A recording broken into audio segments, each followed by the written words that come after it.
I've known Christian for quite a while as my neighbor, and certainly he's been a good neighbor, and I appreciate that. But our friendship goes back many years before that to the late 1980s when I was on the committee that hired his father and moved their family to this community. And Christian was, I think, about 5 years old then. He was about the same age as my son.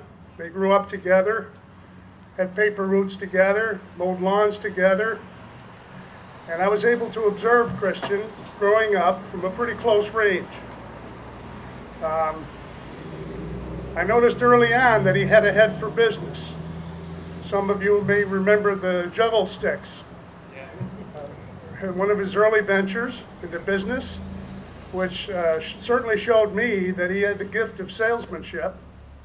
And I think it taught him a lot about business too.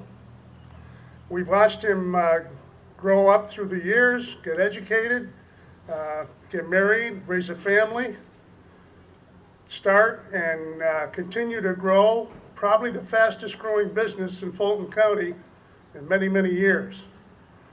And I would invite the members of the press to fact check me on that. I don't know from facts, that's just anecdotal, but I'd be surprised if I was proven wrong. Christian's been a pillar of this community. He's been giving back the years that he's been here, and I think he intends to continue to do that. So at this time, I would like to point out to you that probably the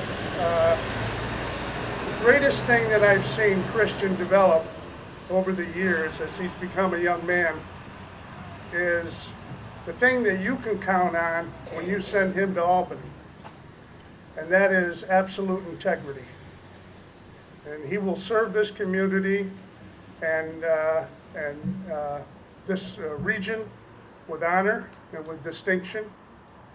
And so at this time, I have the honor and distinction and pleasure to introduce to you the next senator for the New York State Senate District 49, Christian Klueg.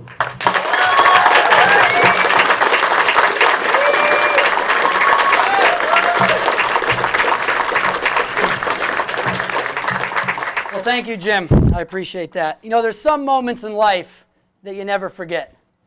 There's the moment you learn how to ride a bike.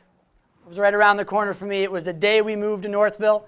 Johnny Traskus taught me how to ride a bike, the day I moved here. The day you get married. You don't ever forget the day you get married. The day your kids are born. You don't forget those days. But there was another day for me. I don't remember exactly the day, but I was 18 or 19, and my dad and I were talking, and he just said, Christian, no matter what you do, you got to do something you love, because you can't sell something you don't believe in. You can't sell something that your heart isn't in. You got to be passionate about it. You got to follow your heart. And I've remembered that my entire life. You know, I've had the joy of selling something I believe in. For 12 years, I've been in real estate, and I've got to sell something I love, and that's where we live. I truly love where we live, and I love it for a lot of reasons. I love the people. I love all of you. I love the community. I love the culture. I love the land. I love the seasons, even winter, all right? I love all the seasons. You know, I wouldn't want to live anywhere else in the world but right here. But, you know, despite that love, I got a lot of concern, and I think you do too. We're concerned about the future. We're concerned about whether or not our kids will be able to stay in this land, in this area that we love, or will they move out of the area like so many have due to lack of opportunity? Will they not be able to afford the high cost of living here and be run out by what our state government is doing? I'm worried about my family, you know, my parents and my sisters and my grandmother. Will they be able to stay here? I'm worried about my friends. Unfortunately, in real estate, I have to sell houses when some of my friends move out of state. And I hear the reasons they're moving out of state, and it breaks my heart because I love New York. You know, I'm a small business owner, and I see firsthand every day why New York is continually ranked as one of the worst business climates in the country. I mean, that's not news. We've seen and heard that for years now. We are overregulated and we are overtaxed. And all we need is common sense solutions. But what do we get from Albany? We get corporate handout programs like Startup New York. Maybe you saw it this week. Thomas DiNapoli, who's the same party as the governor, came out with an audit. $211 million for 76 jobs created in Startup New York. Now, I'm not a Harvard grad, but I think 2.7 million, which is what the math works out to be per job, I think that's a raw deal. And I think that you would agree that 2.7 million per job is not really jobs creation. It's a corporate handout. I actually call it stick and carrot economic policy. They hang the carrot out in front of the companies while the rest of us are suffering, while the rest of our businesses can't operate. But you know, it's not just the economic things I'm concerned about. I'm concerned about our freedoms, specifically our Second Amendment rights, which are being taken away. Not maybe taken away, they are being taken away. And they're going to continue to do that if we don't stand up. I'm concerned about our educational freedom. I'm concerned about my children in the public school, where Albany and Washington are continuing to control our public schools. We need to return the control to the administrators, to the teachers, back to the local level. We don't need Albany and Washington. We need local control.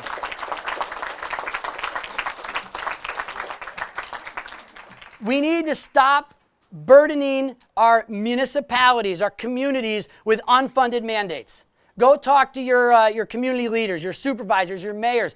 Look at your tax bill and you see that little pie chart and they tell you where the money goes. And you look at it and you go, you know, our community leaders are strapped by Albany's unfunded mandates. Enough is enough. We have to stop the unfunded mandates.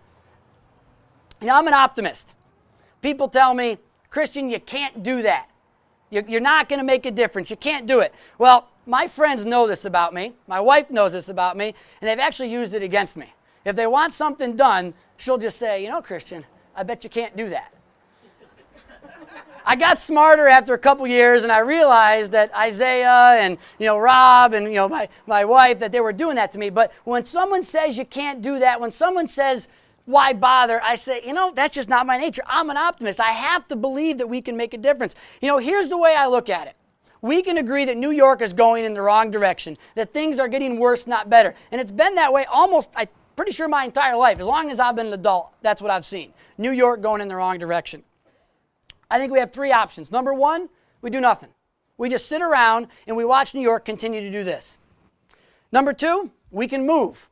Some people are taking that option. They're moving out of state. Or number three, we stand up and we fight. We stand up and we fight. And we say to Albany, enough is enough. Now, number one and number two, they don't work for me. And I'm guessing by the applause that number three is what we want to do. That we want to stand up and we want to fight.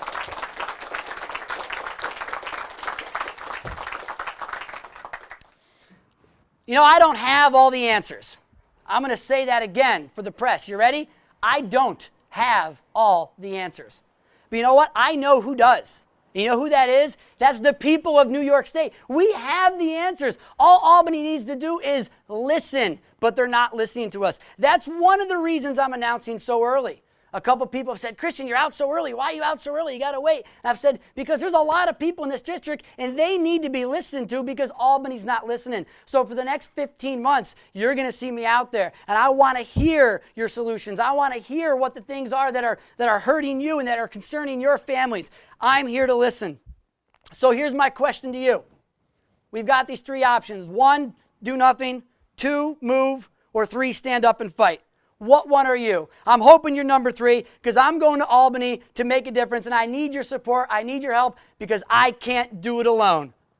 My name is Christian Klueg and I am running for the New York State Senate. Thank you. And thank you so much for coming today. I appreciate it. I'm going to hang around with the press for a little bit and then I'll be out back to talk to you. Thank you so much.